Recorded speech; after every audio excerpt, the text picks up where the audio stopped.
We began with a credit crisis, the subprime crisis, which created a crisis in banking.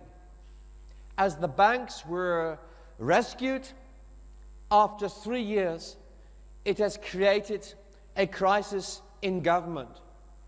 Instead of bankrupt banks, we now have bankrupt governments. And the next 3 years could be the greatest risks of all to the global economy since the 1930s. So what next?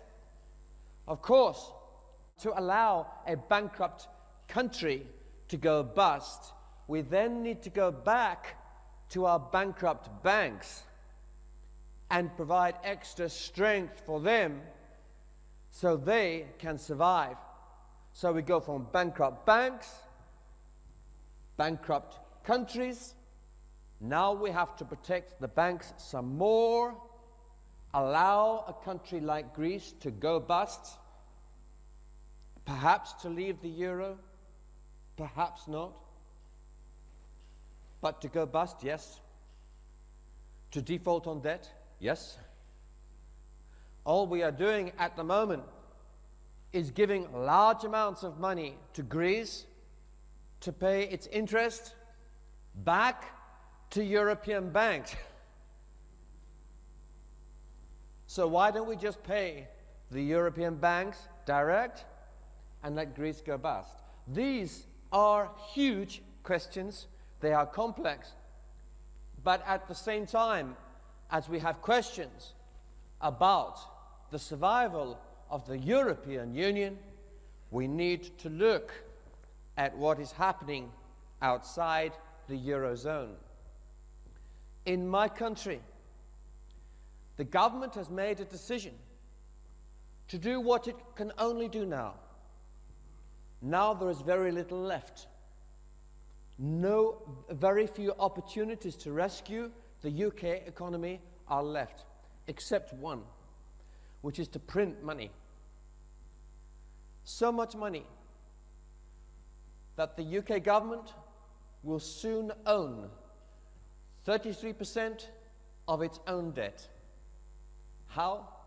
By simply printing on pieces of paper and giving you the pieces of paper in exchange for government debt. It's a wonderful technique.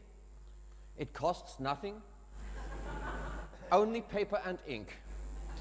This great invention was created by Germany in the 1930s with wonderful results, which is the reason why the European Central Bank is so careful today about inflation. So we live in a strange world. For me, it is madness that the European Central Bank has continued to keep interest rates as high as they are today, when a country like Spain, if you had your own economy, I know your interest rate would be set at around 0.5%, because that's what Spain needs today. So these are huge, complex challenges. There are massive pressures, and it is difficult to see how the Eurozone can survive with one currency, but many governments. So we will see.